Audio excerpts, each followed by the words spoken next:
पानी लाओ रे, और दाल चावल भी लाओ रे, और उसके साथ में खल भी लाओ रे, कुट्टी तो जरूर लियाओ रे।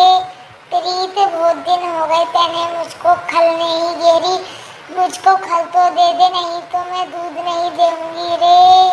प्रीत तू बहुत गंदा हो रहा है, अब तो मुझे खल भी नहीं देगा, मैं दूध नहीं दूंगी तो तुझे पता चल जाएगा। और उसके साथ मुझे नहवाओ भी रे, देखो मैं कितनी गंदी हो रही हूँ गोबर में। प्रीत मुझे नहवा तो दे, मुझे नहवा तो दे, चाहे खल मत घेरे मुझे, लेकिन मुझे नहवा दे, बहुत गर्मी लग रही है मुझे।